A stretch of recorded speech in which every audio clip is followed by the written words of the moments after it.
Hello and welcome to this comprehensive guide on how to secure high-limit business credit cards in 2026, even if you are just starting a brand new business.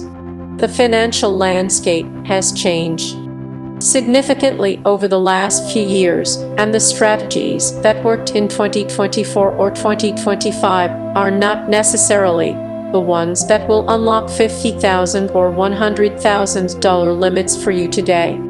In this video, we are going to break down the exact step-by-step blueprint you need to follow to build a credit profile that makes banks eager to lend to you. We are going to cover everything from the fundamental structuring of your entity to the specific order in which you should apply for cards to maximize your approvals and minimize hard inquiries. Let us start with the absolute foundation, because this is where 90% of new entrepreneurs fail. You cannot walk into a bank and demand a high-limit card if your business looks like a hobby on paper. The first thing you need is a legitimate business entity. This means you must have a registered LLC or corporation in your state. Sole proprietorships are generally not going to get the highest limits because they are too closely tied to your personal identity, and banks view them as higher risk. Once you have your LLC, you need your employer identification number or EIN from the IRS.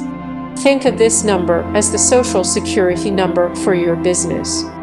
It is what you will use to build credit history separate from your personal life. The next step in the foundation phase is your contact information. You cannot use your home address or a post office box if you want to be taken seriously by premium lenders. You need a physical business address. If you do not have an office, you should look into a virtual business address service that provides a real street address, not a PO box. This is a major data point that underwriting computers check automatically. Similarly, you need a dedicated business phone number listed in the National 411 directory. If a bank cannot verify your business exists by looking it up in public databases, you will get an automatic denial or a very low limit. You also need a professional website and a professional email address that matches your domain name. Using a generic email provider screams that you are a novice, and banks are hesitant to lend large sums to novices. Now that your business looks legitimate on paper, we need to talk about industry codes. When you apply for credit, you will be asked for your NAICS code, which tells the bank what industry you operate in. Some industries are considered high risk, such as trucking, real estate investing, or adult entertainment. If you categorize yourself in a high-risk code, you are statistically less likely to get approved for high limits. You want to choose a code that accurately describes your business but falls into a lower-risk category like business, consulting, or marketing or administrative support, if that applies to what you do. This small detail can be the difference between a decline and a $20,000 approval. We are now moving into the credit building phase, which is often called the tier system. You cannot jump straight to an American Express Platinum card with no history. You need to start with Tier 1 vendors. These are companies that will extend you net 30 terms without a personal credit check. Net 30 means you buy goods now and pay for them in 30 days. Great examples of these vendors are Yuling and Granger and Quill. You need to open accounts with at least 3 to 5 of these vendors. You should purchase small items that your business actually needs, like office supplies or packing materials. The secret here is to pay the invoice immediately. Do not wait for the 30th day. Pay it within a few days of receiving the invoice so that they report your payment behavior to the business credit bureaus quickly. Speaking of bureaus, you need to know who is keeping score. In the personal world, you have TransUnion and Equifax and Experian. In the business world, the big player is Dun & Bradstreet. You need to get a DUNS number, which is free and is essentially your file number with them. As you pay your Tier 1 vendors, they will report your positive payment history to Dun & Bradstreet. This generates your Paydex score. A Paydex score ranges from 0 to 100. You want a score of 8 or above, which essentially means you pay your bills on time. It usually takes about 3 months of cycling through these net 30 accounts to generate a solid Paydex score. Once you have a Paydex score of 8, you are ready to graduate to Tier 2. These are store credit cards that revolve. Unlike net 30 accounts, where you must pay in full, these are actual credit cards, but they can only be used at specific stores. Examples include cards from major office, supply staples, or hardware stores, or fuel cards for gas stations. You should apply for a few of these. Since you now have a credit file with Dun & Bradstreet, these issuers can see that you are a reliable borrower.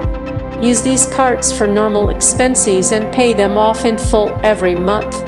This thickens your credit file and shows other lenders that you can handle revolving debt responsibly. Now we enter the phase that everyone wants to reach, which is Tier 3 and beyond, involving major cash flow credit cards and bank cards.